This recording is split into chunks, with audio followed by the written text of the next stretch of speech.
الحمدللہ رب العالمین والصلاة والسلام علی سید المرسلین اما بعد۔ ایک بھائی سوال کرتے ہیں کہ جب چاند یا سورج کو گرہن لگے تو تب کیا کچھ کرنا چاہیے، شریعت نے اس بارے میں کیا احکام دیے ہیں، اور کیا گرہن کا حمل والی عورت پہ کوئی اثر ہوتا ہے؟ تو گزارش یہ ہے کہ نبی صلی اللہ علیہ وسلم نے اس بارے میں جو ہدایات دی ہیں ان کا خلاصہ یہ ہے کہ سورج یا چاند گرہن کے موقع پہ نماز ادا کرنی چاہیے، اللہ کا ذکر کرنا چاہیے، قبر کے عذاب سے بچنے کے لیے اللہ سے پناہ مانگنی چاہیے، دعائیں کرنی چاہیے، اللہ اکبر کہنا چاہیے، اللہ سے توبہ کرنی چاہیے، گناہوں کی معافی مانگنی چاہیے، صدقہ خیرات کرنا چاہیے، اور اس موقع پہ لوگوں کو وعظ و نصیحت کرنی چاہیے اور لوگوں کو اللہ سے ڈرانا چاہیے۔ چنانچہ ابو مسعود انصاری رضی اللہ عنہ کہتے ہیں کہ نبی علیہ الصلوۃ والسلام نے ارشاد فرمایا،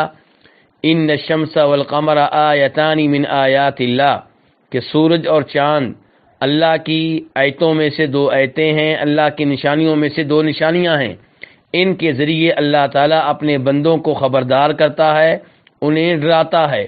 یاد رکھو، ان میں سے کسی کو بھی کسی کے فوت ہونے کی وجہ سے گرہن نہیں لگتا۔ جب بھی تم یہ صورتحال دیکھو، نماز پڑھو، اللہ سے دعائیں کرو حتیٰ کہ یہ صورتحال ختم ہو جائے۔ اس حدیث کو امام مسلم نے روایت کیا ہے، اور جناب ابو موسیٰ اشعری رضی اللہ عنہ روایت کرتے ہیں کہ نبی علیہ الصلوۃ والسلام کے زمانے میں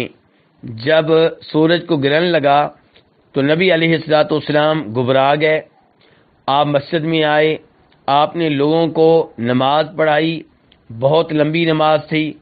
اور اس موقع پہ آپ نے یہ بھی کہا کہ یہ نشانیاں ہیں جو اللہ تعالیٰ بھیجتا ہے، یہ کام کسی کے فوت ہونے کی وجہ سے نہیں ہوتا اور نہ ہی کسی کے پیدا ہونے کی وجہ سے، لیکن اللہ تعالیٰ اس کے ذریعے اپنے بندوں کو خبردار کرتا ہے۔ جب تم یہ صورتحال دیکھو تو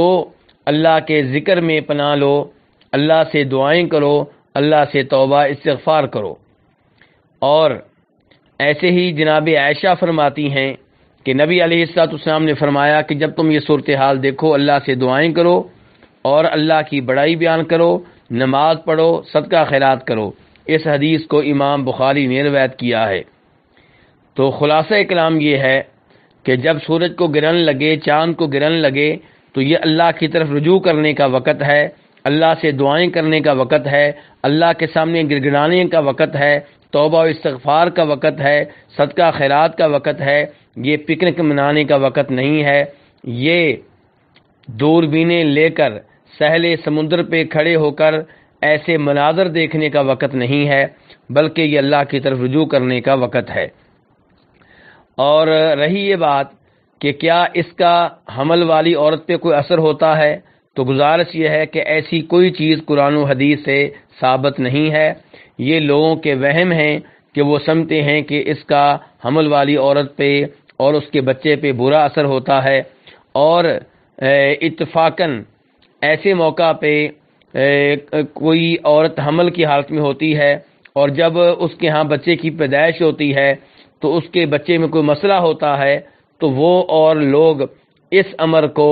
سورج گرہن کی طرف اور چاند گرہن کی طرف منسوب کر دیتے ہیں، اور اس موقع پہ ہم یہ نہیں سوچتے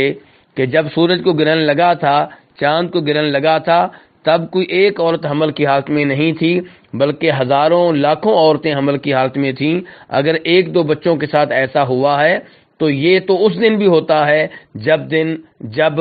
سورج کو گرہن نہ لگا ہو، چاند کو گرہن نہ لگا ہو، تب بھی کئی ایسے بچے پیدا ہوتے ہیں جن میں کوئی نہ کوئی مسئلہ ہوتا ہے۔ اس کو گرہن کی طرح منسوب کرنا درست نہیں ہے، واللہ تعالی اعلم۔